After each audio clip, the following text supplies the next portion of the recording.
Bonjour à tous, bonjour Stéphane Le Foll. Bonjour. Les Britanniques ont donc décidé de quitter l'Europe. Quelle est la première réaction du gouvernement français?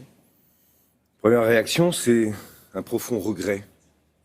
Regret parce que, au regard de l'histoire, de l'Europe, la Grande-Bretagne, c'est pas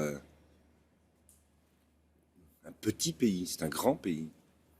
C'est de Londres que le général de Gaulle a fait son appel du 18 juin. La Grande-Bretagne, c'est Churchill. La Grande-Bretagne, c'est une histoire, elle a été racontée aussi tout à l'heure. Donc c'est un profond regret. Il faut respecter le vote des Britanniques, mais pour tous les Européens ce matin, on ne peut que avoir ce regret et il faut à partir de là en tirer les conséquences. Alors, quelles conséquences? Une sortie d'un pays de l'Europe, ça ne s'est jamais produit. On bascule dans l'inconnu. La première des conséquences, c'est que vouloir sortir, c'est respectable et le peuple britannique s'est exprimé de manière très claire. Mais ça a des conséquences. Les conséquences, c'est qu'on ne peut pas considérer que l'Europe, on prend ce qu'il y a de bien et puis on renvoie ce qui ne nous plaît pas. L'Europe, c'est un projet qui a été construit autour d'une idée qui consiste à se rassembler des peuples, des nations. C'est une idée qui a consisté à mettre entre ces peuples et des nations l'idée de la paix alors qu'il s'était fait la guerre. L'Europe, ça a été aussi, avec Jacques Delors, l'idée qu'il fallait qu'on construise une solidarité à l'échelle de l'Europe. Donc c'est ça, l'Europe. Elle a des inconvénients, l'Europe. Non, mais ça veut dire, par exemple, elle a des inconvénients, que les Britanniques n'auront pas le beurre et l'argent du beurre. Pour reprendre une formule, oui, populaire, on ne peut pas avoir le beurre et l'argent du beurre. Sortir, c'est sortir. Ça prendra du temps. Il faut le faire avec beaucoup de respect. Mais en même temps, le message, c'est, quand on sort, eh bien, on reprend une partie de ce qu'on avait cédé pour le projet européen, mais on n'a pas aussi les avantages de l'Union européenne. Je le dis, je l'avais dit, cette solidarité européenne, c'est ce fameux marché unique. Tout le monde en parle. Tout le monde considère que les échanges commerciaux, ça va continuer. Mais le marché unique, il n'est unique dans le monde que parce qu'il y a aussi la solidarité. Je voudrais juste que les gens prennent conscience de cela.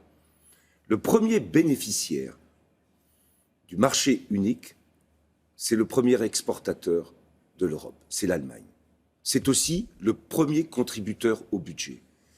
L'Allemagne exporte, elle paye au niveau du budget, et c'est ce qui permet à l'Allemagne d'être un grand pays en termes d'économie, mais en même temps de bénéficier de la solidarité qu'elle exerce elle-même. La France, de la même manière. Et ça, tous ceux qui vont vouloir, et je les ai déjà entendus, proposer de casser l'Europe, de déconstruire le projet européen. Je voudrais dire aux Français, et aux jeunes en particulier, parce que je pense à tous les pères fondateurs, et aux jeunes en particulier, il est plus facile de casser et de déconstruire que de construire et de bâtir. Et s'il y a un message politique ce matin à faire passer, c'est que pour ce qui nous concerne, et le président de la République prendra des initiatives, c'est bâtir et construire qui sera la priorité de la France. Quelles initiatives? Détruire et déconstruire. Quelles initiatives est-ce qu'il va prendre? Des initiatives de contact européens, ils ont déjà eu lieu. Chacun a essayé d'envisager à la fois le mieux et le moins bien. Il y aura des initiatives donc, et des contacts qui seront pris avec l'ensemble des chefs de gouvernement européens. Il y aura une rencontre, bien entendu, avec la chancelière pour faire le point et aussi trouver les voies et les moyens de relancer un projet européen. Il y aura aussi sûrement des rencontres plus larges. Il y aura un Conseil européen. Il faut que, au moment où l'histoire s'invite, et ça peut aller très vite, il faut que les responsables politiques, à l'échelle de l'Europe, soient capables, eux aussi, de réagir vite. On parle d'effet domino. Le Front National, par exemple, ce matin, demande un référendum en France. Est-ce qu'il peut y avoir d'autres pays, dont la France, qui soient tentés de sortir de l'Europe? Mais je l'ai dit, ceux qui vont vouloir poursuivre l'entreprise de déconstruction et de destruction, Ils vont s'exprimer et vous allez les entendre toute la journée et dans les jours qui viennent. Je le dis. Quand on est un homme politique, on est un responsable politique face à un moment aussi lourd, aussi fort, il faut qu'on rappelle que construire et bâtir, c'est difficile. Déconstruire et détruire, c'est ce qui est le plus facile. Mais derrière, qu'est-ce qui reste? Quel est le projet? Quel est l'espoir? Et je le dis et je le redis. On me moque souvent parce que j'ai cette formule, je le dis, je le redis. Je pense à la jeunesse. Toutes celles qui, aujourd'hui, pensent que les frontières en Europe, eh bien, elle les a jamais connues. Ben, il faut qu'elles gardent cette belle idée que, entre les peuples de notre continent, entre cette jeunesse de notre continent, on continue à porter le bel espoir de ceux qui, après la Seconde Guerre mondiale, ont construit et bâti ce projet européen. Un des thèmes de la campagne du Brexit, ça a été l'immigration. Aujourd'hui, les réfugiés sont contrôlés à Calais. C'est en vertu d'un traité qui s'appelle le traité du Touquet, bilatéral entre la France et la Grande-Bretagne. Est-ce que ça va changer? C'est un accord bilatéral, vous l'avez parfaitement indiqué. Mais là aussi,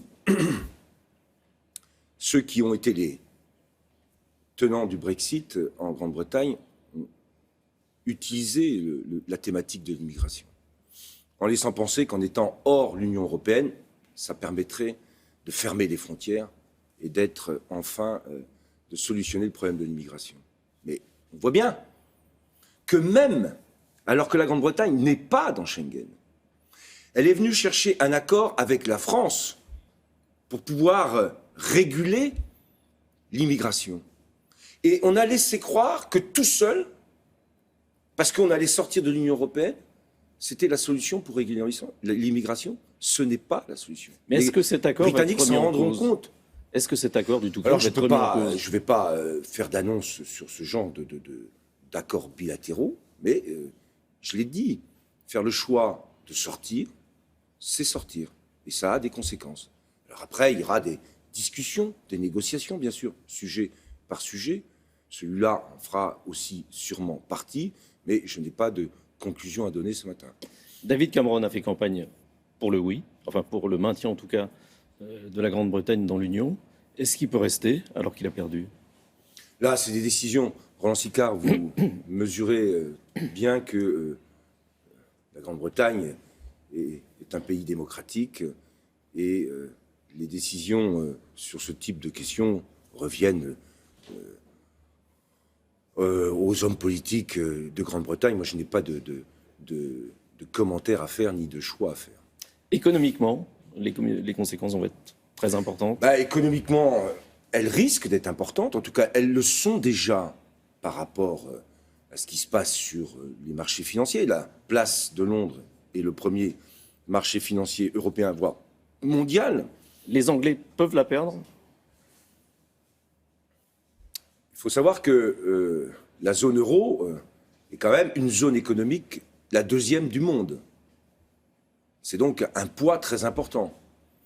Que l'euro, derrière le dollar, est la deuxième monnaie du monde. Ne plus être dans l'Union européenne, je le dis encore une fois, ça aura des conséquences. Alors elles seront difficilement mesurables au moment où je parle, mais on les devine, on les perçoit.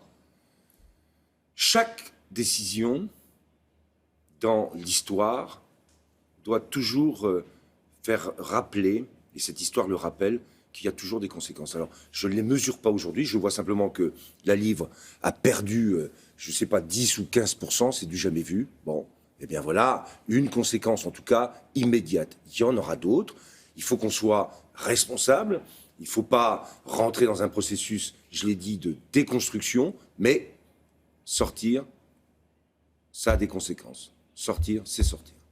Merci, Stéphane Le Foll.